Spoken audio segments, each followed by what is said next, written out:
Hello दोस्तों, आज हम क्या करने वाले हैं कि जो हमारा बायोटेक्नोलॉजी प्रिंसिपल एंड प्रोसेस वाला चैप्टर है वो लेक्चर 2 है। ठीक है, उसको मैं आगे बढ़ाने वाले हैं। तो जैसा कि आप यहाँ पे देख सकते हो कि मैंने ऑलरेडी यहाँ पे आपको कल सब कुछ पढ़ा दिया था जितना हो सकता था। ठीक है, 20 मिनट के लेक्चर में। आज भी हमारा छोटा सा ही लेक्चर होगा, कोई ज्यादा बड़ा नहीं होगा। तो आओ हम आगे समझते हैं।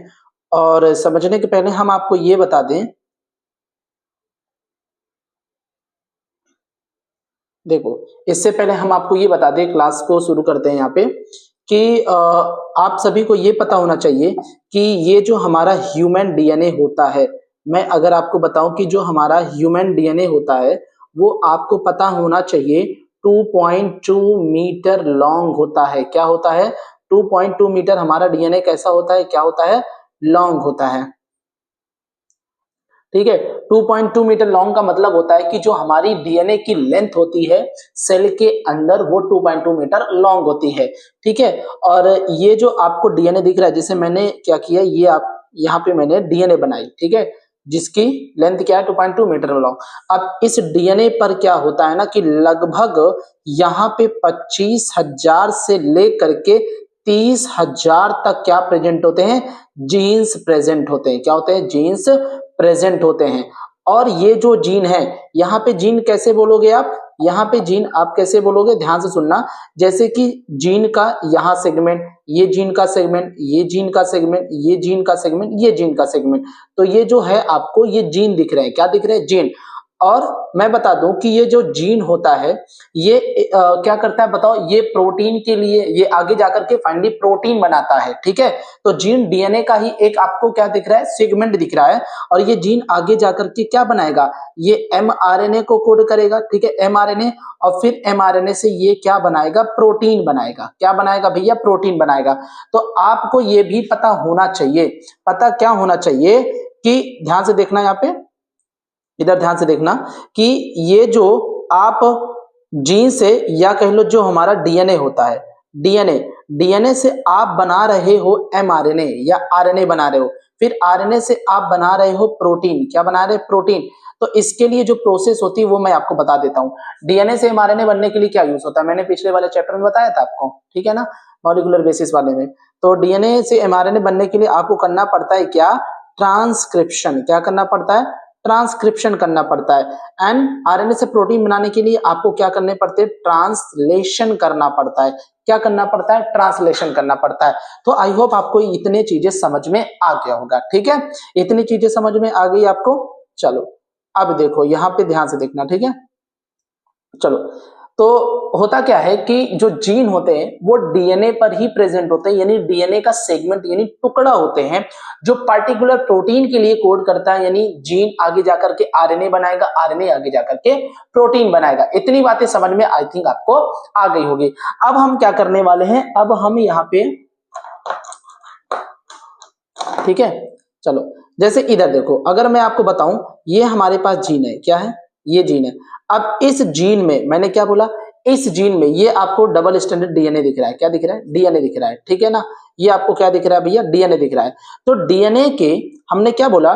डीएनए का ये क्या है? यहाँ पे बहुत सारे जीन्स है। क्या प्रेजेंट है? जीन्स प्रेजेंट है। अब हमें मान लो कोई प्रोडक्ट बनाना हो, इस डीएनए से पार्टिकुलर जीन ऑफ इंटरेस्ट निकालना हो, और उस जीन ऑफ इंटरेस्ट से हमें क्या बनाना है? प्रोडक्ट बना लो। मान लो हमने क्या किया, यहां से जीन निकाला, उस जीन का नाम है इंसुलिन। क्या मैंने बोला? इंसुलिन। तो इंसुलिन जो ऐसी जीन जो इंसुलिन बनाती है, ठीक है, यानी इंसुलिन वाला जीन क्या बनाएगा? इंसुलिन नाम का, यानी इंसुलिन जीन आगे जाकर के आरएनए बनाएगा, और ये आगे जाकर के प्रोटीन बनेगा। अब प्रोटीन फर्दर क्या हो जाएगी? फोल्डिंग हो जाएगी, जिससे क्या बनेगी? प्रोटीन बनेगी। क्या प्रोटीन कह रहा हूं, सॉरी, एक मिनट, हार्मोन बनाएगा। एंजाइम, एंजाइम से फिर हार्मोन बनेगा। तो इंसुलिन हार्मोन आपको पता है पैनक्रियास से ही बनता है। तो जीन का काम क्या होता है? जो जीन होता है वो आरएनए बनाएगा, आरएनए से प्रोटीन बनेगा, प्रोटीन से हार्मोन बनेंगे, और हार्मोन आगे जाकर के एंजाइम्स बनाते हैं। आई होप आपको इतनी बातें समझ में आ गई होंगी। ठीक है, चलो नेक्स्ट स्लाइड पे बढ़ते हैं हम। अब यहाँ पे हम क्या करने वाले हैं? अब हम क्या करेंगे यहाँ पे कि हम आपको बताने वाले हैं tools of recombinant DNA technology. ठीक है, तो यहाँ पे हेडिंग डाल लो आप सब।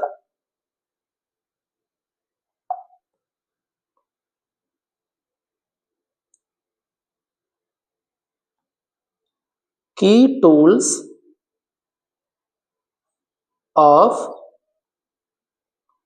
रिकॉम्बिनेंट, है ना, रिकॉम्बिनेंट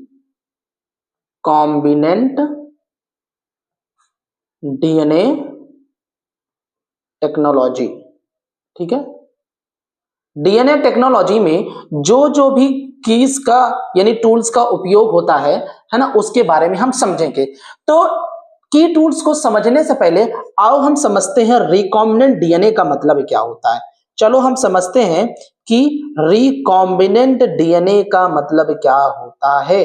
मैंने क्या बोला, रिकॉम्बिनेंट डीएनए। देखो, रिकॉम्बिनेंट डीएनए का मतलब होता है, हमने क्या किया, ये एक हमारा सेल है, हमने क्या लिया, ये कोई एनिमल सेल या प्लांट सेल हो सकता है, इसके अंदर ये न्यूक्लियस है और न्यूक्लियस के अंदर ये इसका जेनेटिक मटेरियल डीएनए प्रेजेंट है। अब हम क्या करते हैं, इस डीएनए को बाहर करते हैं, ये आपको जो डीएनए दिख रहा है इसको हम बाहर करते हैं, और बाहर करने के बाद इस डीएनए को हम क्या करेंगे, रिस्ट्रिक्शन एंडोन्यूक्लियस के थ्रू इसको हम कट करेंगे। क्या करेंगे, कट करेंगे, cut by restriction endonuclease enzyme के थ्रू इसको हम कट करेंगे। भाई किसी चीज को काटने के लिए आपको क्या चाहिए, कैंची वगैरह तो चाहिए उसको लिए।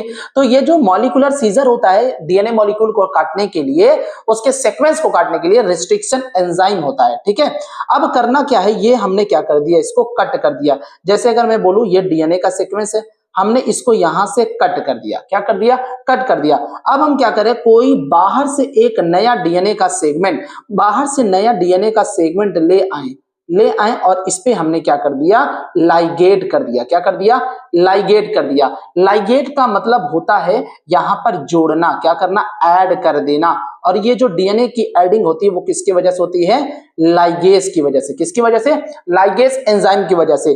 तो ये जो आपका प्रोडक्ट बन रहा है, ये जो आपको दिख रहा है यहाँ पे डीएनए, ये देखो, ये जो आपको प्रोडक्ट दिख रहा है, ठीक है, इसे हम बोलते हैं क्या, रिकॉम्बिनेंट डीएनए। क्या बोलते हैं, रिकॉम्बिनेंट डीएनए बोलते हैं। बराबर बात समझ में आई।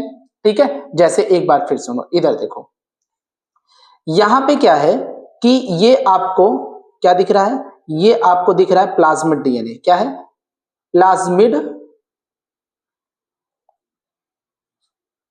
देखो यहां पे ये दिख रहा है हमें, अरे भाई, प्लाज्मिड डीएनए। अब हमने क्या किया, रिस्ट्रिक्शन एंडोन्यूक्लियस के थ्रू हमने इसको काट दिया।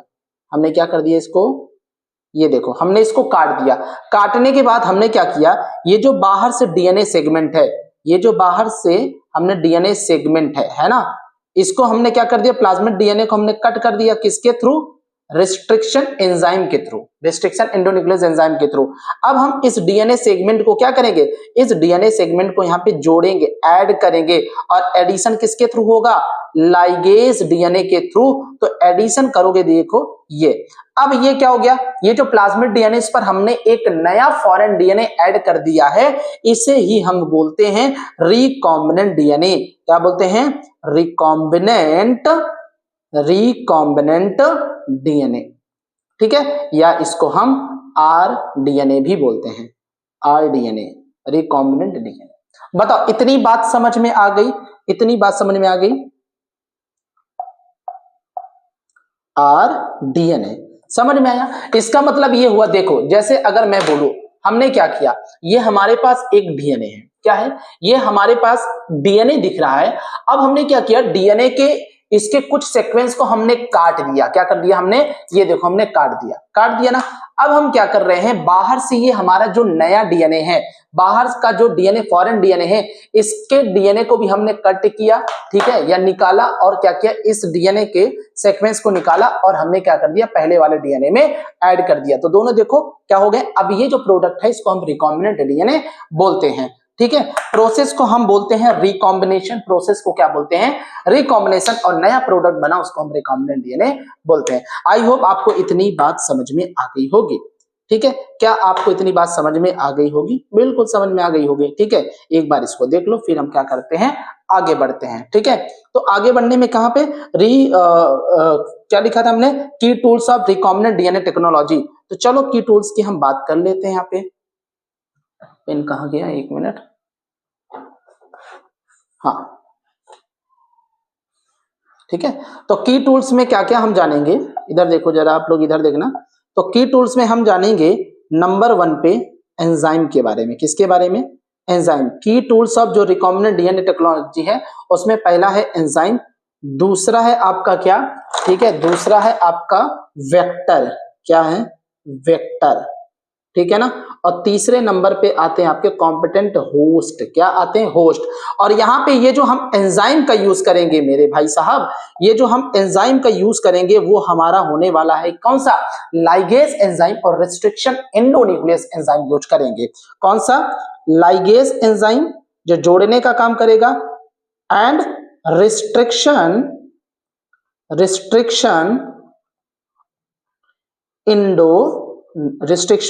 इंडो न्यूक्लियस एंजाइम का हम यहाँ पे यूज करेंगे। समझ में आया? तो ये तो एंजाइम हो गया। एंजाइम देखो, हम जो भी यहाँ पे इस चैप्टर में एंजाइम का यूज कर रहे हैं, आप बात मानो, वो एंजाइम हम या तो काटने में या तो दो चीज को जोड़ने में यूज करेंगे। डीएनए को काटने में या तो डीएनए को जोड़ने में। तो डीएनए को अगर आप जोड़ रहे हो, लाइगेट कर रहे हो, इसका मतलब लाइगेज एंजाइम चाहिए, डीएनए लाइगेज। अगर आप क्या कर रहे हो, उसको कट कर रहे हो, काट रहे हो, तो आपको चाहिए रिस्ट्रिक्शन एंडोन्यूक्लियस या एंडोन्यूक्लियस एंजाइम चाहिए आपको, ठीक है। अब यहां पे बात पूछ रहा है कि मास्टर साहब ये वेक्टर का मतलब क्या है, होस्ट का मतलब क्या है? एक बात मुझे बताओ, आपने जो रिकॉम्बिनेंट डीएनए अभी तैयार किया था, क्या किया था आपने? रिकॉम्बिनेंट तैयार किया था। तो जो प्लाज्मिड है, क्या मैंने बोला? प्लाज्मिड एक टाइप का क्या हो गया?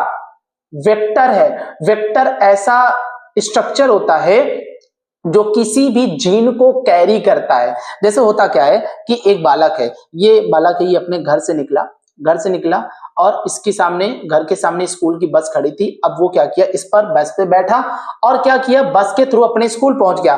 तो बस एक व्हीकल यानी वेक्टर का काम कर रहे हैं, ठीक है, जिससे बच्चा अपने घर से स्कूल पहुंच गया। तो वैसे जो यहाँ वेक्टर प्लाज्मिड की बात कर रहा हूं, तो ये जो प्लाज्मिड वेक्टर है वो व्हीकल का काम करते हैं, जिस पर हम फॉरेन डीएनए ऐड करते हैं और ऐड करने के बाद जिस ऑर्गेनिज्म में ट्रांसफर कर देते हैं, शटल कर देते हैं, उस ऑर्गेनिज्म को हम बोलते हैं होस्ट। क्या बोलते हैं? होस्ट। यानी अगर मेरे अंदर कुछ आ रहा है, अगर बाहर से कोई फॉरेन पार्टिकल मेरे अंदर आ रहा है, तो मैं होस्ट हूं उस फॉरेन पार्टिकल के लिए। समझ में आया क्या होता है होस्ट? ठीक है, चलो अब आगे बढ़ते हैं कि न्यूक्लियस एंजाइम क्या होते हैं।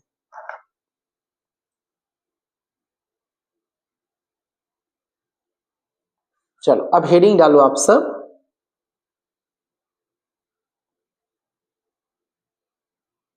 न्यूक्लियस एंजाइम, ठीक है। देखो हम किसकी बात करने वाले यहाँ पे? Nucleus enzyme. न्यूक्लियस एंजाइम की हम यहाँ पे बात करते हैं। देखो सबसे पहले ये जानो, ये न्यूक्लियस एंजाइम होता क्या है? ऐसा एंजाइम, न्यूक्लियस का मतलब यहाँ पे न्यूक्लिक एसिड को क्या करने वाला? काटने वाला, है ना। ये क्या करता है, न्यूक्लियस एंजाइम क्या करता है? ये डीएनए को ब्रेक करता है। क्या करता है? ब्रेक। कैसे ब्रेक करेगा? डीएनए का जो फास्फोडाइस्टर बॉन्ड होता है उसको तोड़ देता है। क्या कर देता है? उसको तोड़ देता है, ठीक है। यहाँ पे कहाँ गया भाई साहब ये हमारा?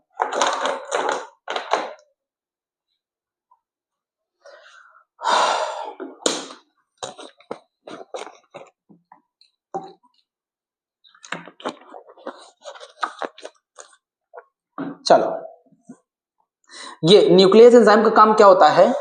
ब्रेक द फास्फोडाइस्टर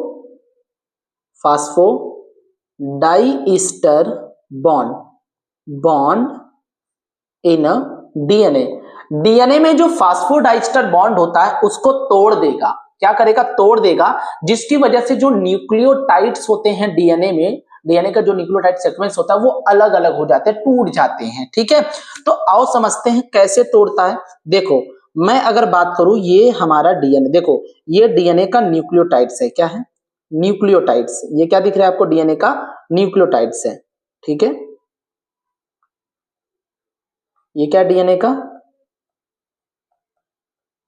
न्यूक्लियोटाइड्स, ठीक है। डीएनए का न्यूक्लियोटाइड्स है 5' 3' 3' 5'। अब ये जो न्यूक्लियोटाइड आपको दिख रहे हैं मेरे भैया, ये जुड़े होते डीएनए का, ये जो न्यूक्लियोटाइड्स आपको दिख रहा है, ठीक है। ये जो न्यूक्लियोटाइड्स आपको दिख रहे हैं डीएनए के अंदर, ठीक है, ये किससे जुड़े होते हैं पता है? ये जुड़े होते हैं बॉन्ड से, और इस बॉन्ड को, ये व्हाइट कलर से मैं बना रहा हूं, इस बॉन्ड को बोलते हैं फॉस्फोडाइस्टर बॉन्ड। क्या बोलते हैं? Phosphodiester bond. फॉस्फोडाइस्टर बॉन्ड का मतलब होता है इनके बीच में 2 स्टर बॉन्ड प्रेजेंट होते हैं, इसलिए फॉस्फोडाइस्टर बॉन्ड बोलते हैं। कैसा बॉन्ड है ये? Phospho diester bond. अगर इस बॉन्ड को हम ब्रेक कर दें, क्या कर दें? ब्रेक कर दें, तोड़ दें, तो ये न्यूक्लियोटाइड का सीक्वेंस क्या हो जाएगा मेरे बच्चों? अलग अलग हो जाएगा। क्या हो जाएगा? ये न्यूक्लियोटाइड का सीक्वेंस यानी डीएनए क्या हो जाएगा? ब्रेक हो जाएगा। ये देखो हमने क्या कर दिया? तोड़ दिया इसके सीक्वेंस को, ये देखो, है ना। तो हमने क्या किया? बॉन्ड को क्या कर दिया? बॉन्ड को ब्रेक कर दिया। और जब बॉन्ड को ब्रेक कर दोगे तो डीएनए का जो, ये आपको जो डीएनए दिख रहा है, इसका न्यूक्लियोटाइड सीक्वेंस क्या हो जाएगा? टूट टूट के अलग हो जाएगा। तो ये काम किसका होता है? न्यूक्लियस एंजाइम का। इसका काम होता है न्यूक्लियस एंजाइम का। और ये जो न्यूक्लियस एंजाइम होते हैं, ये 2 तरीके के होते हैं। कितने तरीके के होते हैं मेरे भैया? 2 तरीके के। एक तो होता है आपका कौन सा? एक तो आपका होता है एक्सोन्यूक्लियस, और एक आपका होता है एंडोन्यूक्लियस। क्या होता है? एक्सोन्यूक्लियस और एंडोन्यूक्लियस। ठीक है।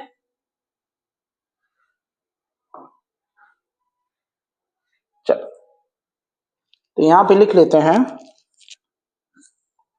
इधर देखो, नंबर 1 पे एंजाइम जो होता है उसे हम बोलते हैं एक्सोन्यूक्लियस, एक्सोन्यूक्लियस एंजाइम। ठीक है। देखो इसकी अगर मैं बात करता हूं, यहां पे क्या होता है कि ये डीएनए का न्यूक्लियोटाइड्स है। डीएनए का क्या है?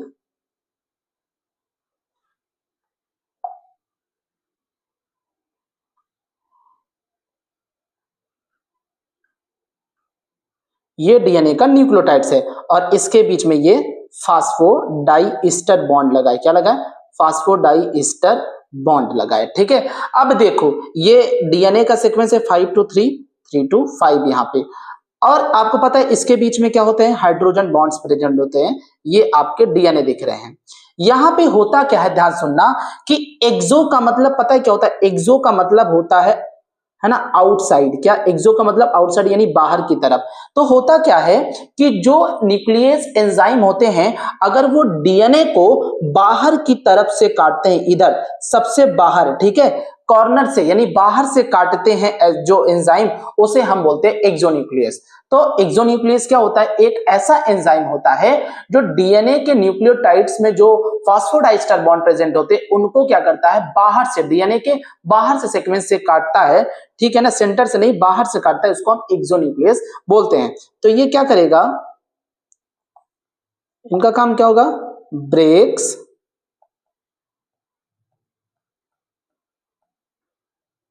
Phosphodiester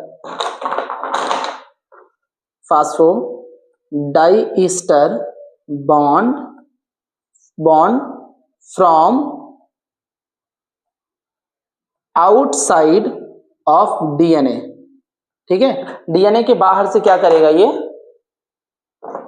outside DNA. ठीक है। डीएनए के बाहर से क्या करेगा? इसको कट कर देगा। ठीक है, समझ में आया? यानी कि इसका काम क्या होता है? ये न्यूक्लियोटाइड्स को, जो न्यूक्लियोटाइड्स होते हैं, इनको क्या करता है? Cuts from outside and separate, और इसको क्या कर देता है? अलग कर देता है। तो एक्सोन्यूक्लियस का काम क्या होता है? ये मान लो मेरे पास डीएनए है, तो एक्सोन्यूक्लियस क्या करेगा? इसको बाहर की तरफ से काटेगा और न्यूक्लियोटाइड के सीक्वेंस को अलग कर देता है। ठीक है, ये होता है आपका एक्सोन्यूक्लियस एंजाइम। अब मैं बात करने वाला हूं जो है एंडोन्यूक्लियस एंजाइम के बारे में। किसके बारे में? अब मैं बात करूंगा एंडोन्यूक्लियस एंजाइम। ठीक है। एंडोन्यूक्लियस एंजाइम क्या होता है? आओ हम समझते हैं। देखो ये है न्यूक्लियोटाइड के सीक्वेंस। क्या है?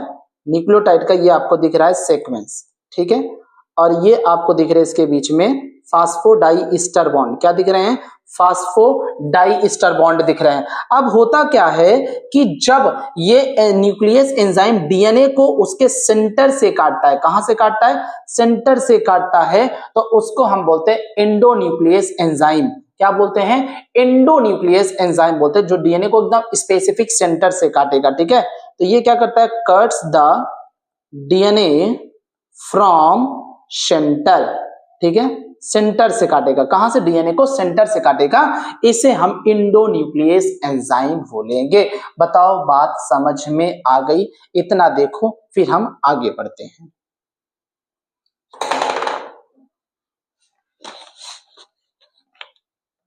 एनसीईआरटी खोल के रखे रहना अपने सामने, ठीक है।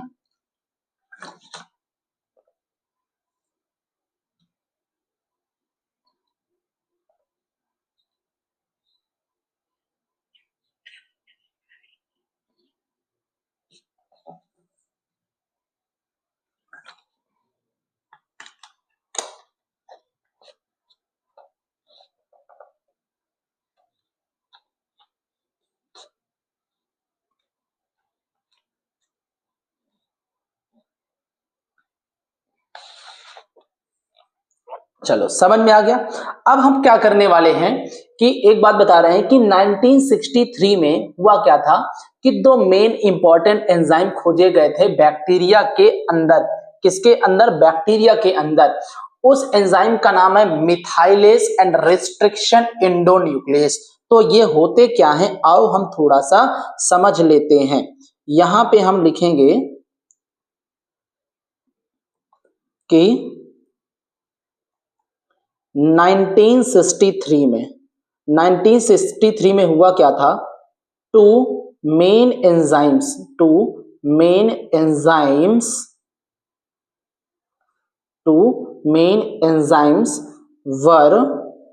वर डिस्कवर्ड। दो मेन एंजाइम को डिस्कवर्ड किया गया था और उस एंजाइम का नाम है क्या, एक का नाम है मिथाइलेज। क्या नाम है, एक का नाम है मिथाइलेज। कहां से डिस्कवर्ड किया गया था, कहां से, डिस्कवर्ड फ्रॉम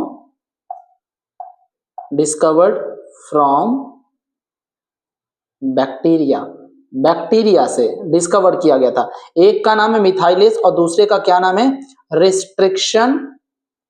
रिस्ट्रिक्शन एंडोन्यूक्लियस। ये दो एंजाइम खोजे गए थे। अब इनका काम क्या होता है, आओ हम थोड़ा सा इधर हम समझते हैं।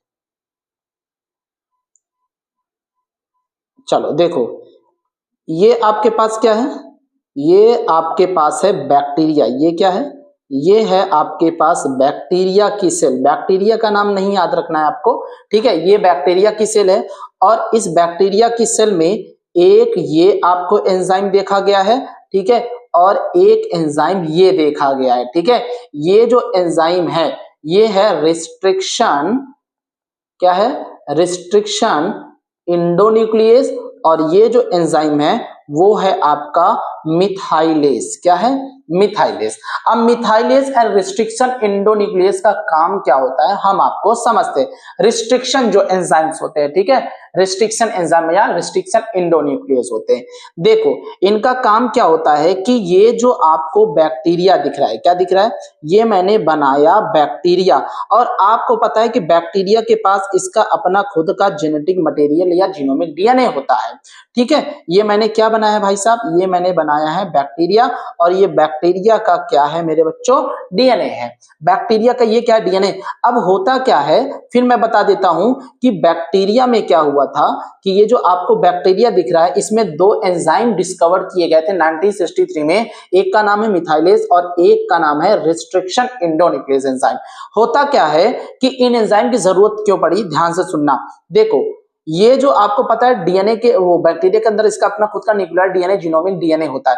होता क्या है कि एक वायरस होता है, क्या मैंने बोला, एक वायरस है, ठीक है। ये देखो ये आपको जो वायरस दिख रहा है इसका नाम है बैक्टीरियोफेज। क्या नाम है, बैक्टीरियोफेज नाम का ये क्या है, वायरस, ठीक है, बैक्टीरियोफाज। ये बैक्टीरियोफाज एक प्रकार का क्या है, वायरस है। बैक्टीरियोफाज एक प्रकार का क्या है, वायरस, और इसके अंदर इसका खुद का क्या होता है, वायरल डीएनए। क्या होता है इसके अंदर, वायरल डीएनए होता है।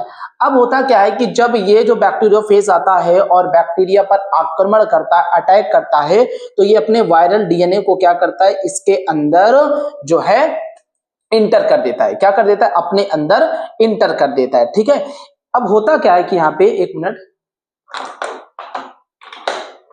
ठीक है, अब होता क्या है, जैसे ही वायरल डीएनए बैक्टीरियोफेज का इस बैक्टीरिया के अंदर आ जाएगा, तो बैक्टीरिया का इम्यून सिस्टम भी होता है। बैक्टीरिया का इम्यून सिस्टम जो रिस्ट्रिक्शन एंजाइम कह सकते हो, और जो मिथाइलेज होता है, ये बैक्टीरिया के डिफेंस मैकेनिज्म की तरह काम करता है। तो होता क्या है कि जैसे ही वायरल डीएनए इसके अंदर इंटर कर गया, तो यहां पर जो हमने क्या बनाया था, ये आपको दिख रहा है ना, ये है आपका रिस्ट्रिक्शन इंडोन्यूक्लियस एंजाइम। ये जो रिस्ट्रिक्शन इंडोन्यूक्लियस एंजाइम होते हैं, ये क्या करते हैं पता है, ये रिस्ट्रिक्शन इंडोन्यूक्लियस वायरल डीएनए को रिस्ट्रिक्ट कर देते हैं, इसके ग्रोथ को रिस्ट्रिक्ट कर देते हैं। लेकिन उसके साथ क्या होता है, इस रिस्ट्रिक्शन इंडोन्यूक्लियस का काम क्या होता है कि डीएनए की ग्रोथ को रिस्ट्रिक्ट कर देना, उसकी ग्रोथ को रोक देना, लेकिन इसको पता नहीं कि कौन से डीएनए को। ठीक है, तो होता क्या है, यहाँ पे एक एंजाइम और आता है, क्या मैंने बोला, एक एंजाइम यहाँ पे और दिखता है आपको, जिसका नाम है मिथाइलेज। क्या नाम है, मिथाइलेज। अब ये जो मिथाइलेज होता है, मैंने क्या बोला, ये जो मिथाइलेज होता है, देखो रिस्ट्रिक्शन इंडोन्यूक्लियस अपने यानी अपने ही डीएनए को, यानी अपने बैक्टीरिया के डीएनए को कट ना करने पाए, ठीक है, कट ना करने पाए, उसके लिए क्या करता है कि जो अलग से इसमें मिथाइलेज एंजाइम प्रेजेंट है, ये मिथाइलेज क्या करता है, जो बैक्टीरियल डीएनए इसके ऊपर क्या करता है, मिथाइल ग्रुप ऐड कर देता है। ये क्या है, मिथाइल ग्रुप है। ठीक है, CH3, ठीक है, मिथाइल ग्रुप, CH3 मतलब मिथाइल ग्रुप को क्या कर देगा, ऐड कर देगा, किसके ऊपर, डीएनए के ऊपर, बैक्टीरियल डीएनए के ऊपर, जिसकी वजह से ये जो रिस्ट्रिक्शन इंडोन्यूक्लियस है, अब वो अपने डीएनए को नहीं काटेगा, अब क्या करेगा, वायरल डीएनए को क्या करेगा, कट करेगा। एंड यही रिस्ट्रिक्शन इंडोन्यूक्लियस क्या करेगा, cut the viral DNA and restrict the growth, restrict the growth of viral DNA. ठीक है, उसके ग्रोथ को रिस्ट्रिक्ट कर देगा, जिसकी वजह से बैक्टीरिया क्या हो जाएगा, बच जाएगा। तो आई होप आपको समझ में आ गया होगा। होता क्या है, यहाँ पे मैं फिर आपको बता देता हूं कि मिथाइलेज और क्या होते हैं, रिस्ट्रिक्शन इंडोन्यूक्लियस नाम के एंजाइम होते हैं। रिस्ट्रिक्शन इंडोन्यूक्लियस का काम क्या होता है कि ये डीएनए को कट करने का काम करते हैं। अब इसको नहीं पता कौन से डीएनए को काटना है, बट काटना है। तो होता क्या है कि एक मिथाइल जो हीरो की तरह काम करेगा, ये मिथाइल क्या करेगा, अपने ही डीएनए के ऊपर, बैक्टीरिया के डीएनए के ऊपर क्या करेगा, मिथाइल ग्रुप ऐड कर देगा, ताकि रिस्ट्रिक्शन इंडोन्यूक्लियस अपने डीएनए को ना काटे, बल्कि वायरल के डीएनए को काटे और उसके ग्रोथ को रिस्ट्रिक्ट कर दे। तो ये होता है आपका, तो है ना, यहाँ पे लेक्चर। और मैं बता दूं, रिस्ट्रिक्शन इंडोन्यूक्लियस भी आपके कई टाइप के होते हैं, जैसे AR1, हिंद सेकेंड हो गया, हिंदू हो गया। ठीक है, तो ये सब मैं आगे बात करूंगा। तो फिलहाल आज हम क्या करेंगे, यही तक रखेंगे, कल हम रिस्ट्रिक्शन इंडोन्यूक्लियस के बारे में पढ़ाएंगे। तो बताइएगा एक बार जरूर लेक्चर कैसा लगा। ठीक है, यहाँ पे ये जो पूरे लेक्चर हुए हैं आप देख सकते हो यहाँ पे। ठीक है, तो चलो आज के लिए इतना ही, ये आपको नोट्स मिल जाएगा। ठीक है, आज के लिए इतना ही, बहुत बहुत धन्यवाद। हाँ, मैं बता दूं, इसको आप जो है ना पूरी अच्छे ईमानदारी तरीके से आप पढ़ते रहना। चलो भाई, आज के लिए इतना ही, मिलते हैं कल एक नए